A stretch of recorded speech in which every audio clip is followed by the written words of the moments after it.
Welcome to the Exceptional Sales Leader Podcast with Darren Mitchell. If you're a sales leader looking to take your leadership to a whole new level, then this is the podcast for you.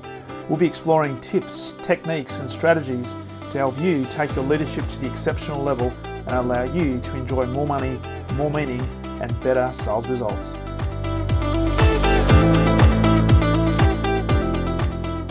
Welcome back to the Exceptional Sales Leader Podcast, and welcome to a man coming in all the way. Well, he's in California. He's in is that Northern California, David? Is that correct? Got that right?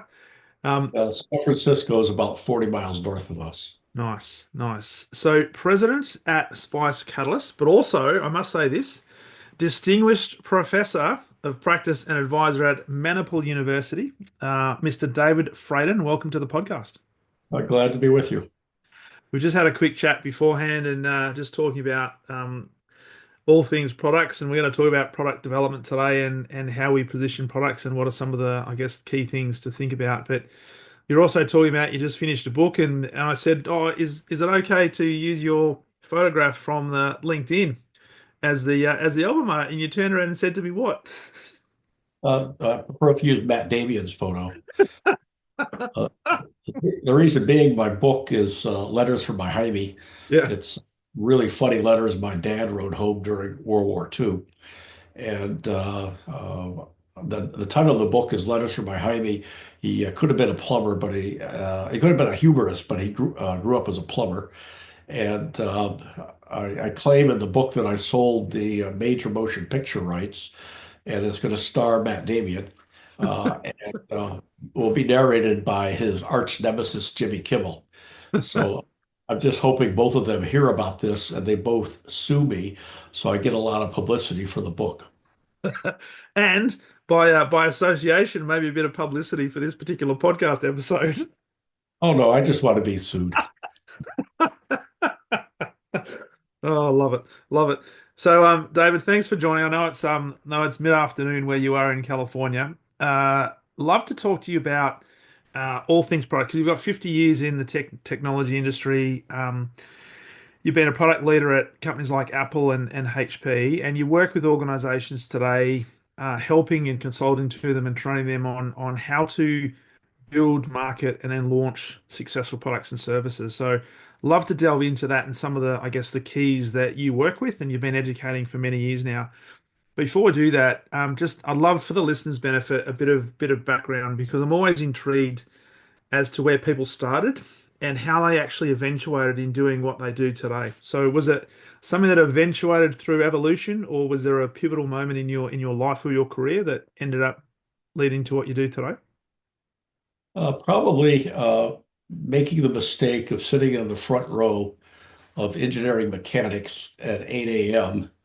in engineering school at Michigan and falling asleep. So the professor gave me a D, which meant instead of getting out of college after 4 years, I'd have to go for 4.5 years.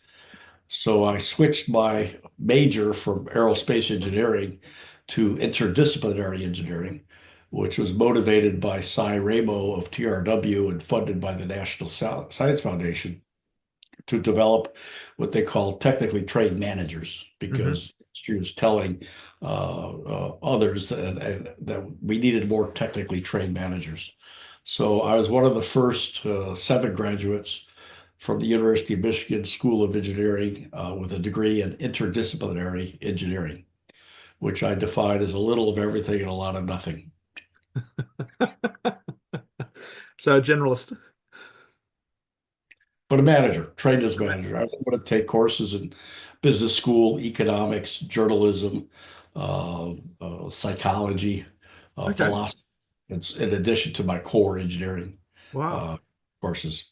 Wow. And when you finished that, what did you end up, what did that lead to? Because you've ended up as a distinguished professor, you've been working in product development for many years. Was that something that you started off at or sort of evolved over time? No, when I got to Michigan, I was shocked that they didn't have a flying club. A So I flying made, club. yeah, because I was a pilot at that time. I had my Okay. private pilot license. And and I thought they'd have a flying club. Well, they didn't, so I started it. It is going still today, 55 years later. Trained over 5,000 pilots, including the head of the Blue Angels.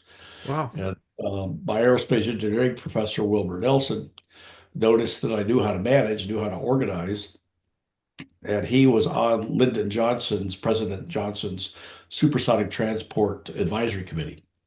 And it was in trouble in Congress because back in the early 70s, there was this strong anti-technology feeling in the nation, Hmm. blaming technology for the environmental problems that the world was having, not fully understanding that all technology is the organization of knowledge for practical purposes. Mm.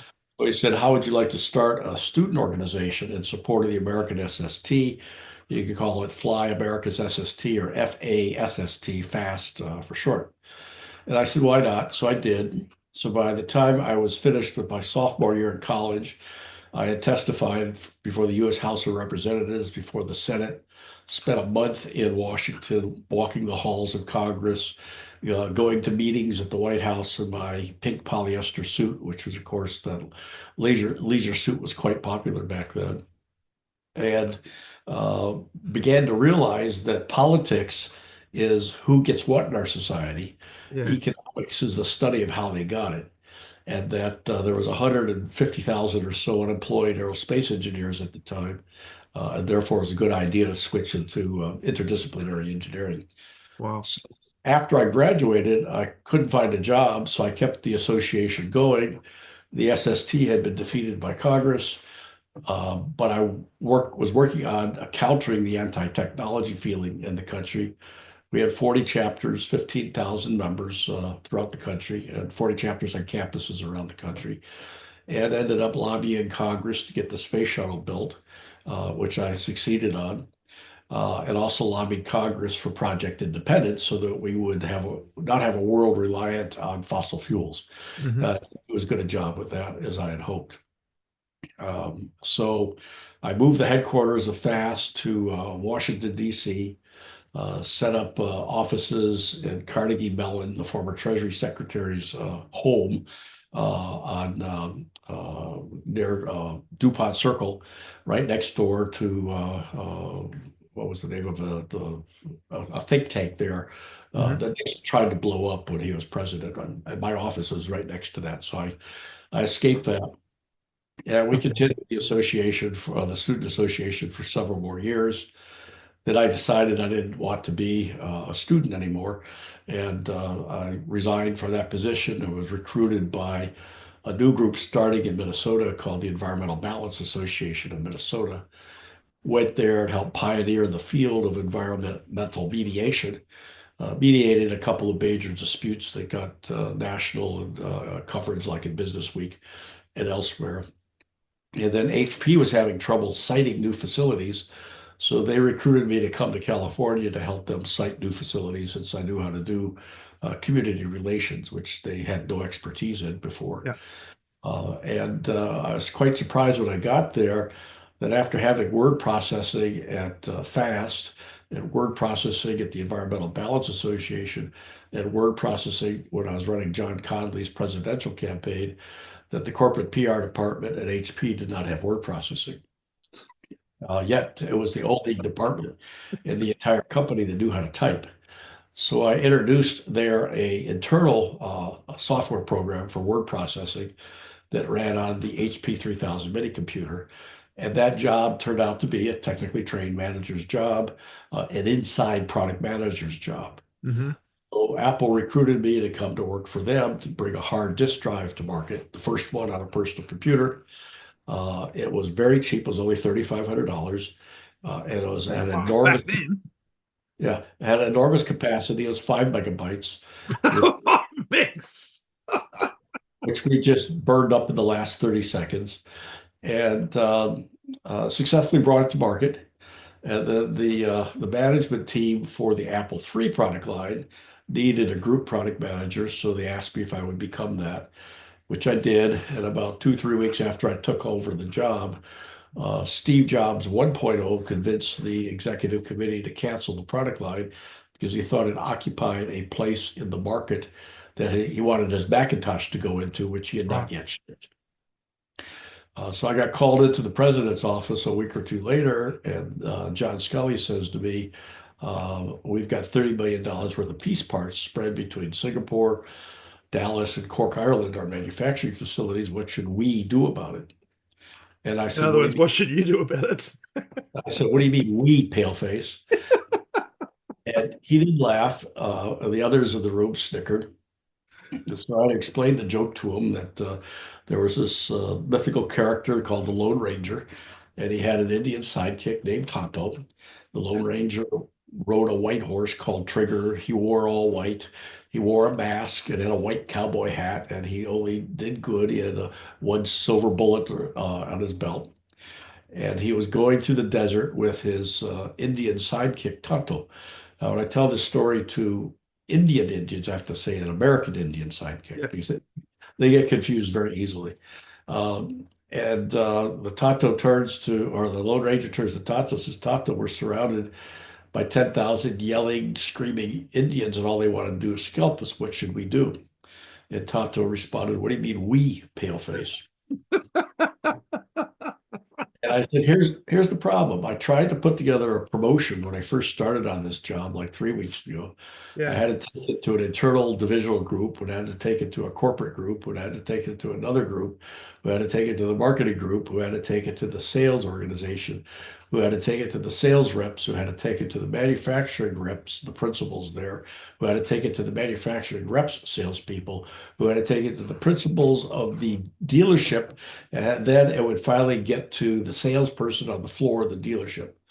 And I said, John, when I first started at Apple about a year earlier, I took a job part-time as a computer salesperson at a local computer dealership Yeah. just to see what's happening at the other end between the salespeople and the prospective customers. Yeah. And the sales information that we as product managers at Apple were putting out was not getting to the salesperson on the floor. So I couldn't have really had no effect on sales. I Yeah. said, it's like pushing a wet noodle. And he laughed.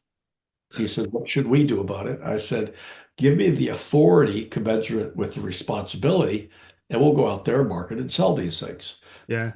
I said, the origination of product management, which I prefer to call product success management, Yeah. goes back to 1932 when Procter Gamble formed a role, and I was called a brand manager, and every president of P&G since then has been come out of brand management. Hmm. And Dave Packard and Bill Hewlett and the other four founders of HP adopted that model, and that's how the field of product management got started in 1938 at HP. Wow. But they stripped the authority of having the budget away from the product manager, so the product manager had to rely upon their negotiating and their mediation skills Yeah. in order to get alignment in the organization, so that the salespeople have the direction that they need in order to be successful. So he says, okay, make me a proposal. I did. And the day we presented to the executive committee of Apple on July 15th, 1983, a day that shall live in infamy, at least in my mind. And the key moment in the meeting is I had laid out 5 different alternatives, one of which was to shut the product line down now that Steve Jobs 1.0 wanted to do.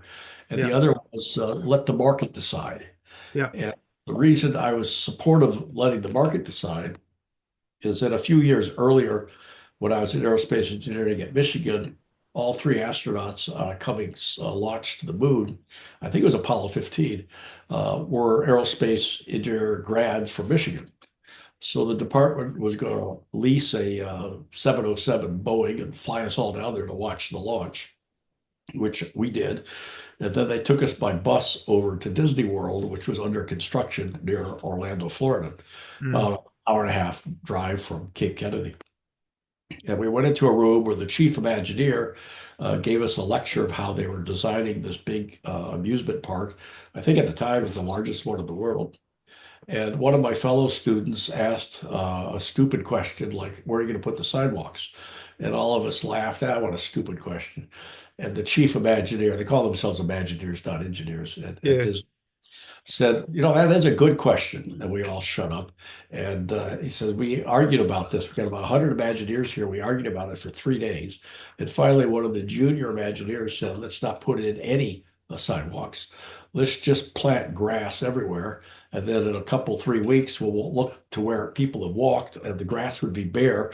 And that's where we put the sidewalks in. So we're not smart enough to figure that out. And that goes back to the philosophy of letting the market decide. Yeah, Because no bunch of MBAs at Apple were smart enough to know what the market wants to buy. yeah.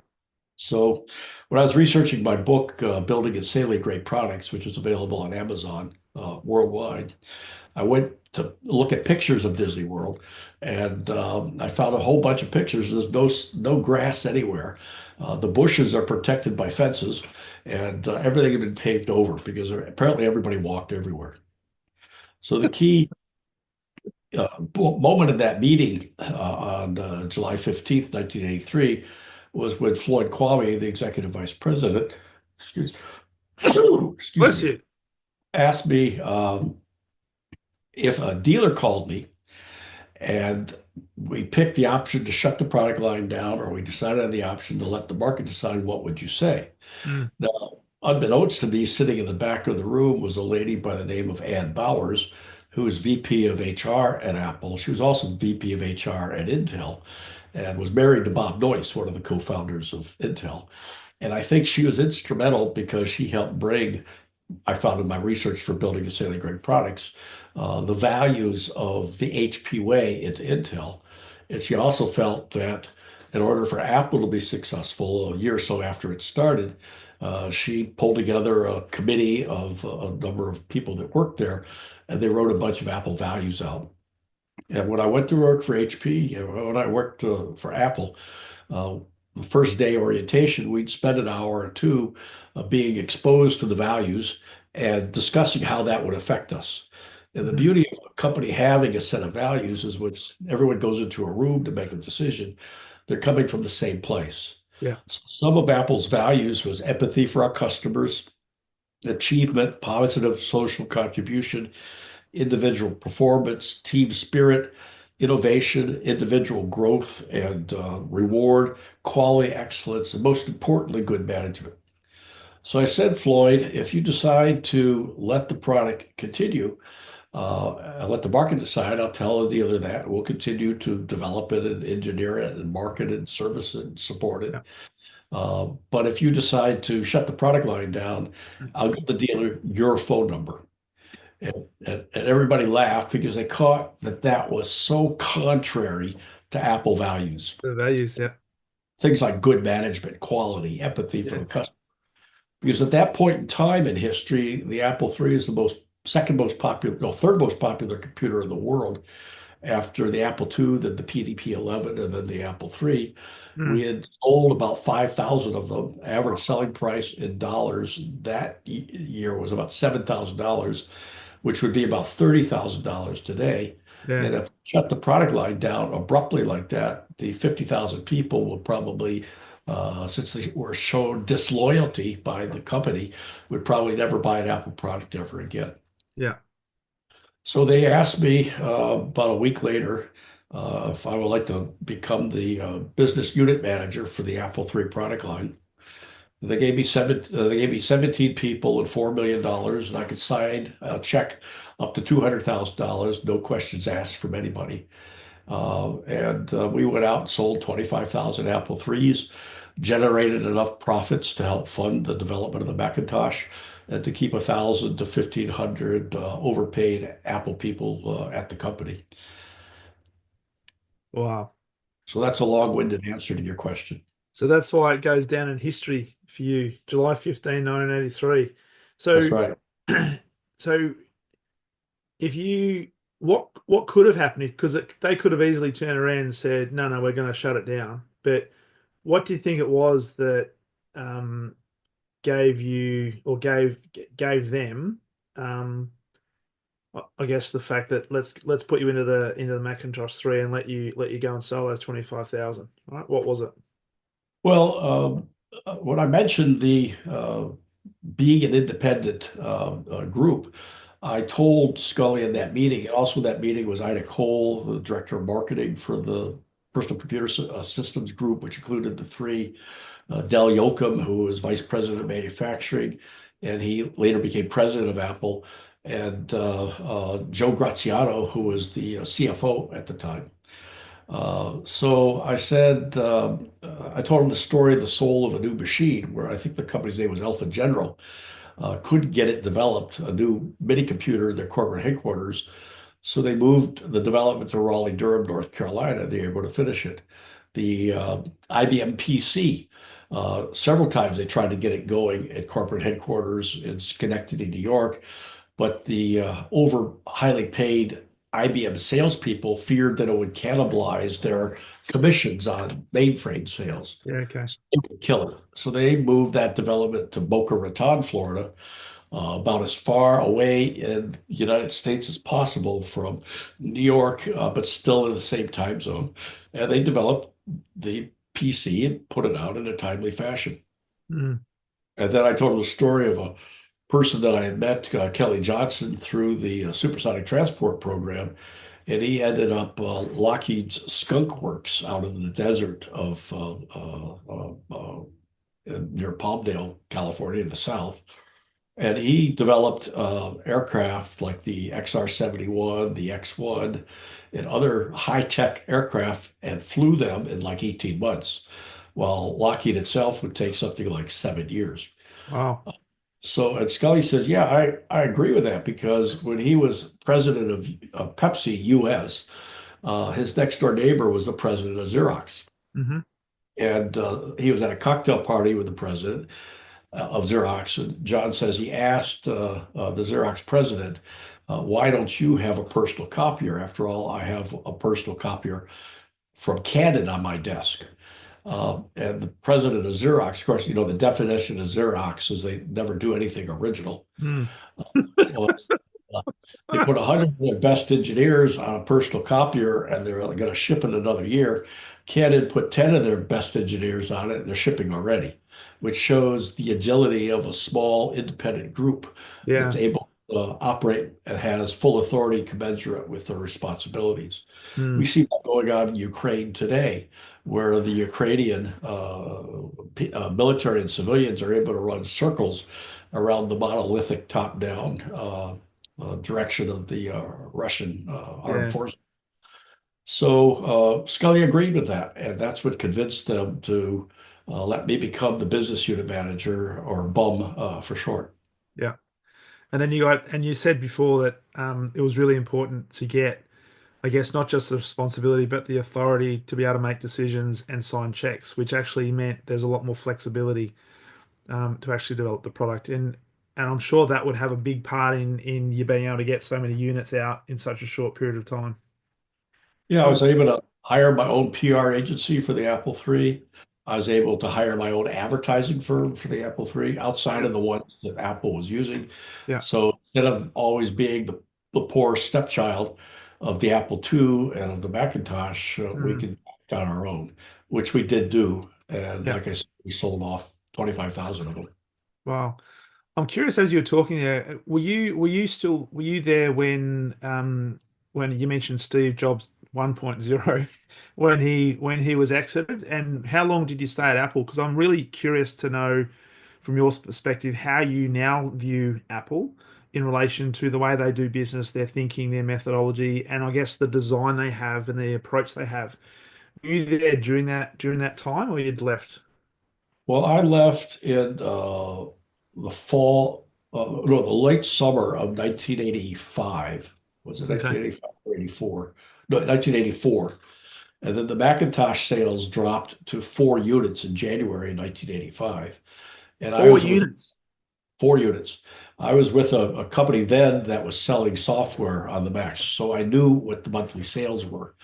And what had happened is Steve insisted that the thing have only 128K of memory, and about 100 or 110 of that was necessary just to paint the pixel screen on the pixel monitor that was on the Macintosh, which means the largest software program you could write was 10K, which meant and he was trying to position it in the office market, but it didn't have the technical capabilities to be an office machine.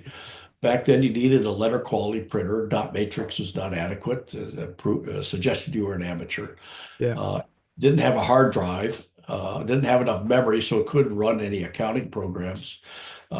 Just had a text editor, not a real word processor like the Apple III and the Apple II had, or the IBM PC or PCXT did. Yeah. So it had a lot of limitations for the what the people in the office and business market wanted to do. Yeah. So sales dropped to 4 units. He was also narcissistic in his attack on his other competitors, namely the Lisa. And Scully gave him the responsibility to run both Lisa and the Macintosh. Lisa was mispositioned in the marketplace and was not an open system, and there was no outside software written for it in the year or so that it had been on the market. So its sales were flagging. So he shut it down arbitrarily. The sale, the price of the Apple stock went down after he did that rash move. Mm.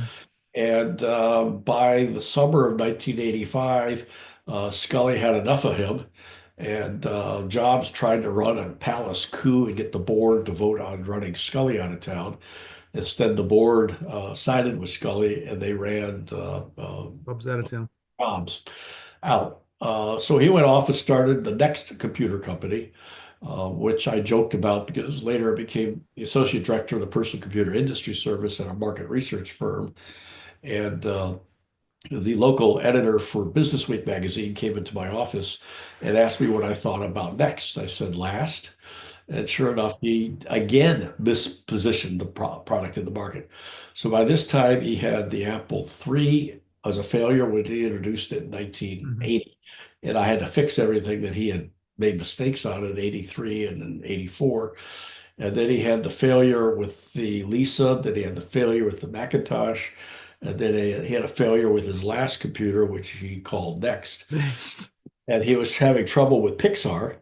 So around 1989, I found in my research for building and sailing green products that he went to a guy I knew fairly well, David Packard at HP, because I used to handle Dave's personal PR when he was chairman of the board. Hmm. And Dave told him that you cannot be afraid to cannibalize your own products because if you don't, somebody else will. And he also talked to him about the HP way and HP values, which enabled HP to grow 20% a year every year for 50 years until Carly Farina came in 1998.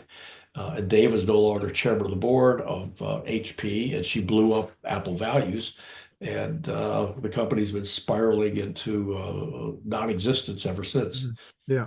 So when Jobs 2.0 came back to Apple, one of the first things he talked about was the importance of Apple values. Hmm. And Tim Cook continues to talk about the importance of Apple values. And the company's product development process is to clearly understand what it is that their customers want to do, and then develop the hardware, the software, and the user interface to make it extremely easy for people to get those things done. Mm. Which results in me saying that a tagline, which usually summarizes the product positioning for Apple, should be "It just works." While the tagline for Microsoft, at least up until recent time, when you want to turn off a Windows computer, you had to go to start. I mean, how Yeah. many people go to start in order to stop? So People get very frustrated at those years trying to use Mac or Windows software. Bill Gates, in his latest book, admits the same thing. He says, "We were coders, we were engineers, we were not user interface people." So that encouraged me to suggest that Microsoft's tagline should be helping more people feel more stupid than any other company in the world. I've got to say, I've been using, I mean, in my corporate career, obviously, I used Microsoft software and Dell PCs and whatever.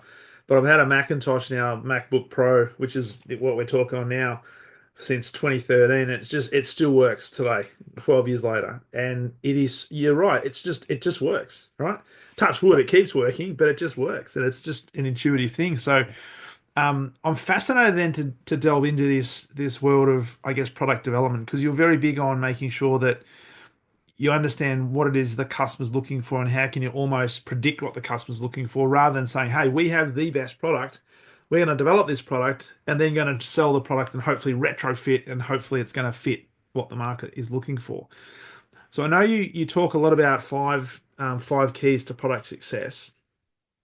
What's your overriding, I guess, philosophy around product development? Because I'm sure there's a lot of organizations out there doing it really well, but equally, maybe you just talked about around Microsoft, a lot of organizations perhaps not doing it so well. Yeah, about 35% of all new products and services introduced each year fail in Mm, the marketplace. It represents a loss to humanity of over $1 trillion a year of wasted resources. wow. And the number one thing, as part of the five keys to product success, which is enumerated in my company's name as a mnemonic spice. The S is a product market strategy. The P is repetitive processes. The I is having the information necessary to make decisions. The C is understanding the customer, and the E is having for sure all 130 skill sets required for product success. When I say product, I also mean services because a service is nothing more than an intangible product. And the key in that product market strategy is understanding what it is your customer wants to do. Mm, And I built that based upon the outcome-based innovation that I think a professor at Harvard wrote some books about. That was refined by Tony Ulrich at Strategium up in San Francisco, and he talks about things to be done, or jobs to be done. But I say that that's not as granular as we ought to understand in terms of what the customer wants to do. mm, That is, what do they want to do? When do they want to do it? How do they want to do it? Where do they want to do it? Why do they want to get it done? How satisfied are they with the current solution for getting it done? And how important is it for them to get it done? And with answers to those questions, which you get by first observing what people mm, are doing, then by interviewing them, then by surveying a representative sample of your target market. And if you have big data available, analyzing the big data also to help you understand what it is that they want to do. mm. The story is you can't go out and ask people what they need or what they want because that requires them to understand what the problem is and define the problem. And Yeah. one of the biggest mistakes we as a society do is we can't clearly define what the problem is, and therefore you can't come up with a solution. So a person doesn't know what the problem is and also what the solution is. And allegedly, Henry Ford, a few miles where I grew up in Detroit, a few years before I was born, went out to the streets of Dearborn, Michigan, and he asked people, "Would you like to have a car or an automobile?" And the response was, "No, we want a faster horse." Just grabbed a stein of beer and sat on the stoop at one of the pubs, yeah, or saloons in Dearborn, he would have noticed people beating their horse to get through town faster. And that might have been the reason why he didn't name it an automobile or a car when he first started out. He called it a horseless carriage. A horseless carriage. Love it. That's true. So that's the number one thing is understanding what it is that your customer wants to do. Wow. So, and we talk a lot in sales about at its core, it's problem solving. And as salespeople and as sales leaders, our number one role is to figure out, is there a problem that either a customer has or the industry in which the customer works in has? And can we actually really understand that? And can we get the customer to really understand that to the point where they are almost compelled to want to do something, which is what you're talking about here. It's And this fits right in like a hand in a glove with what the salesperson needs to do, which is what you yeah, just described. You've got to understand what the customer wants to get done. And yeah, then if the product had been developed to accomplish that, then it's very easy to sell that product or service. Yeah. If it wasn't developed for that and you try to shoehorn it, you'd have some very mad customers. Uh, uh, and you're not going to be successful long term as a salesperson. I specialize in what I call complex consultative selling. And I've been through the Xerox School of Training, which IBM and Xerox and HP put all their salespeople through the years. And I break the whole sales cycle down into a lead. That's just the name of somebody.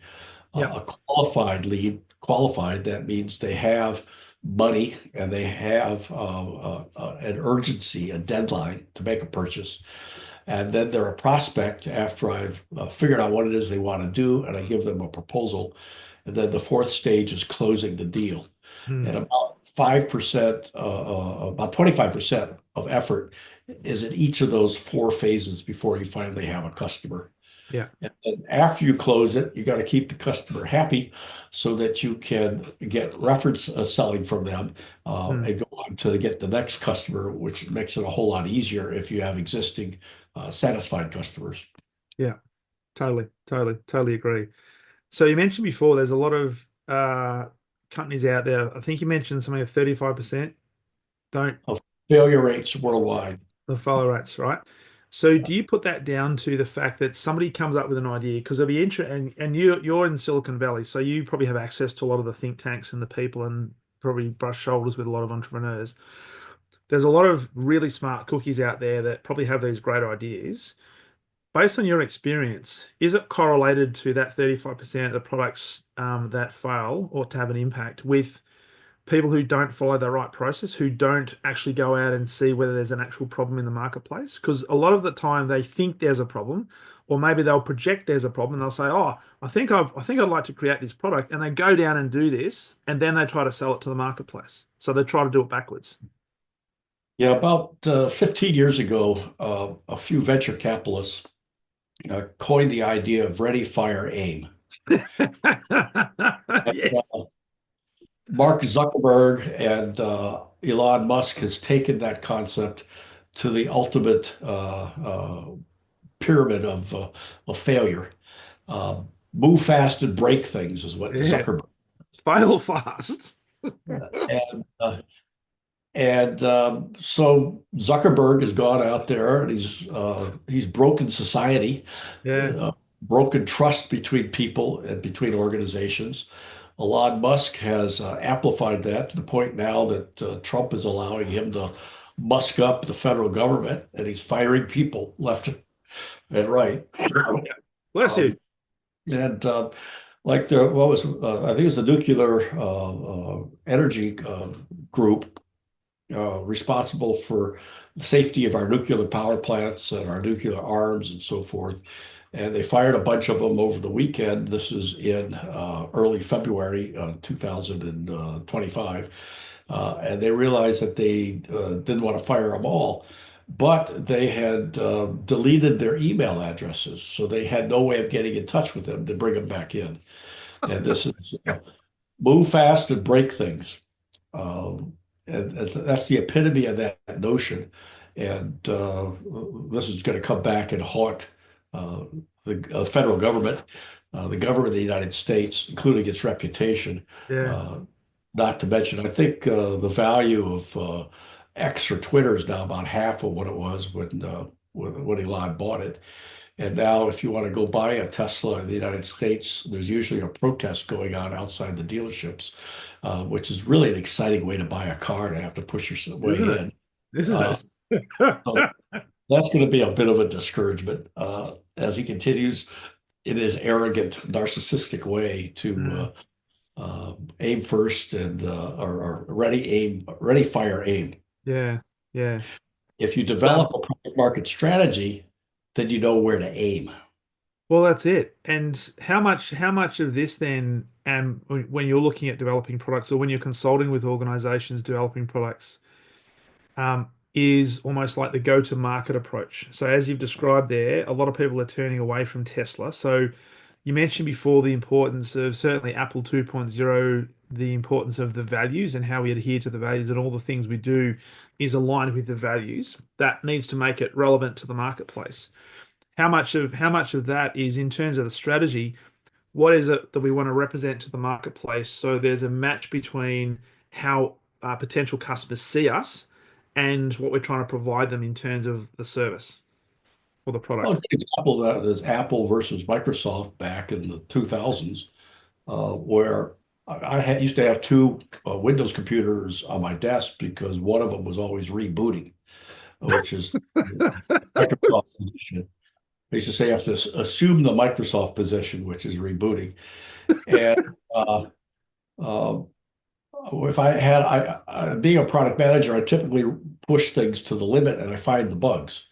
So I found a bug that was stopping me from doing some video editing on the Windows computer. So I called Microsoft and they wanted me to pay something like $205 to tell me that I found a bug. You contrast that with Apple back then and today. If you have a problem, you can go to their website and you can schedule an appointment and they'll call you. You don't have Yeah. to online and listen to some horrible music for an hour or two. And that epitomizes the Apple values of empathy for the customer. Yeah. Love it. Love it. So one of the key things around, I guess, product development and bringing it to the marketplace is this dynamic between product quality, product market fit, unique differentiation, and speed to market. In your experience, what are some things that you've had to grapple with in relation to building a quality product that fits a marketplace where the marketplace is wanting to do something and the speed or the pressure to get that to the market as quickly as possible? Because at the end of the day, there's a profit and top line revenue number that has to be achieved. Well, let me give you two examples. First, a successful one at Apple. Zuckerberg was criticizing Apple a couple months ago, and I wrote a blog, which is on my website, spicecatalyst.com, about Zuckerberg's saying that Apple is frequently late to the market. It doesn't move very fast, and that in 10 years, Facebook or Meta is going to compete directly with Apple. How Meta can develop an ecosystem that Apple already has with 1 billion users out there, all very happy Yeah. compared to the millions, most of which are unhappy with Zuckerberg. And what he doesn't get is that Apple takes the time to find out what it is that people want to do, and then they'll build a product and they'll use agile development techniques, both in hardware and in software, to Mm, refine that product until it's ready for the market. And then they'll put it out there. And then they usually capture the lion's share of the marketplace. yeah.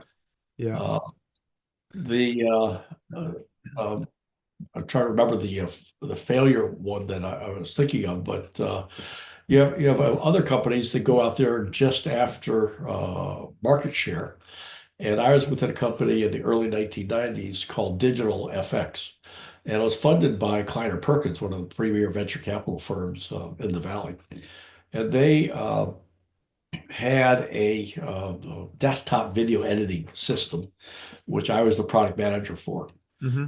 We had like, I forget, 25, 35% unsatisfactory readings from our customers because the thing was full of bugs Right. because the company rushed it to market too fast. And the president came into my cubicle because they don't give you offices here in Silicon Valley. And he says, I want you to write a market research study on the US desktop video market so I can present it to the board in 3 weeks. Okay. I said, I forget the guy's name. I'm glad I forgot his name.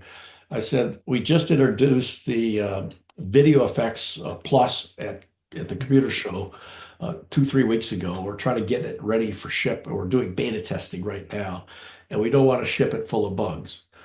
Plus, I get calls every day from existing owners of video effects, and they say that their customer just walked out and Yeah. won't pay because it's a post-production device, and they usually have the customer sit there and watch them while they do each of the individual edits. And the product was so full of bugs that it kept crashing on them. Their customers got upset. He says, "I've got a $700 lease payment coming up next week. I don't know how I can make it since I just lost this customer. What can you do to help me? And Mm, there's nothing I can do. So I said to the president of Digital FX, I'm trying to fix those problems before we lose all those customers. yeah, And then lastly, one cannot write a market research study like that in just 3 weeks, yeah, uh, having been in market research previously. yeah. And so I got fired the following week. Uh, You're quiet. I can't, uh, David. the My values did not map into their values, which is an important thing people consider before they go work for an organization, is to make sure there's a values match. And that company ended up going out of business a year or so later with extremely high customer unsatisfactory ratings. And Kleiner Perkins lost, I think they put like $40 million into the company. Wow, wow. So what you're saying there is that it's you've got to manage the attention between having a quality product that you do the market testing, do all the beta testing so it's fit for purpose, similar to what Apple does in terms of the agile and the Kaizen approach. The other thing I really like about Apple is that the way they've set up their stores, it's actually you can touch it, you can feel it, and there's no limit to how much time you spend in those stores because they understand the psychology that if you're playing with something and you get to know that, you're more likely to want to purchase it because it's almost like you feel as if you own it already. And if Well, it that's just also, works, it's awesome. yeah, that's also one of the key tenets of negotiation. Mm, If you want the other side to agree with you and come to an agreement with you, the more time and effort, the more energy they put into the discussion and the yeah. negotiation, the more likely they are to come up with an agreement. Yes. Absolutely. Absolutely. So, as we bring this to a close, your excuse me, your spice analysis, the spice analyst, sorry, spice catalyst. If you look at the acronym SPICE, is that an order in which you do? So do you start with the strategy, or how much, or is it, and part of that strategy is that customer research, or is it strategy first and you follow the process, get the information, develop the customer needs, and then have all the skill sets? You start with understanding what the customer wants to do, and then put your strategy together, Right. and then make sure your processes are repeatable, and make sure that all the people that have to make decisions have the information that they need, while concurrently training your people in the 130 competencies or skill sets required Yeah. for success. Yeah. And here's a question for you. How much of your work in your past, because you mentioned beta testing, if you're thinking about a good product, how much of a good product development strategy would include customers in helping to develop that market or helping develop that product through the cycle? Well, when you start your beta testing, you do it with your target customer, and then you get feedback from them to make sure it's actually helping them do what they want to do. Mm, I went to work for a company called DocuGraphics. This would be in the late 80s, and they were trying to build their own workstation to compete with Sun and Apollo using components from Motorola, hmm trying to write their own word processing, their own computer-aided design graphics program, and put it on top of a database running on this workstation in order to help engineering do design and documentation.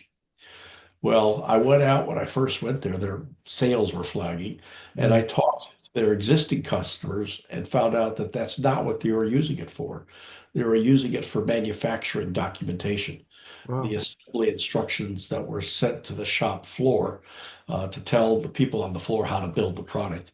And because it had revision control and management built in, they were able to make sure that if the product was changed by engineering, they could properly update the assembly instructions and get it out on the shop floor quickly, Mm, either with paper or electronically. wow. So it caused a complete repositioning of the company and the marketing and the sales of the product in terms of targeting manufacturing engineering groups and not engineering groups. Fascinating. Absolutely fascinating. It's there's a lot in that. There's a lot, and even the stories you told around the early days in as a student. with the space shuttle and then time at Apple. There's a lot for people to take away from this. So the key thing is when we're looking at differentiation, when you're trying to bring products and services to the marketplace, follow a process, but also recognize you've got to have something that's going to be relevant to the market and it's got to have something that will solve a problem because otherwise you've got a very, very short lifespan because nobody's going to want your product. And funnily enough, I'd love your take on this. I often say to sales teams, hey, just so you know, your customers are not waking up every single day just wishing and having a desire to buy your product. They're not interested in that. Exactly. You got to So I get hope their that was attention. okay to say to a product person. So think about what the problem is. So David, absolutely love this conversation. For people who are wanting to know more about you and connect with you, obviously you've given the website, which I'll put on the show notes. Where's the other best place for them to connect with you? Is it things like LinkedIn, or have you got some other places where you hang out? Yeah, just search for my name on LinkedIn and ask to connect there. You can go to Amazon and just put in my name as an author and all Yep, of my books and workbooks nice, for all aspects of product market strategy come up, including innovation and design thinking and things like that. brilliant, And then if you want to send me an email, it's Dave at spicecatalyst.com. brilliant, excellent. Well, Dave, it's been a absolute pleasure coming in all the way from Silicon Valley on a as it is this day. It's Thursday in your part of the world, and it's Friday where I'm sitting. So greatly appreciate it. Love the conversation, and thanks so much for being a guest on the Exceptional Sales Leader podcast. You're welcome. Thanks for putting up with me. Absolute pleasure, my friend. Absolute pleasure.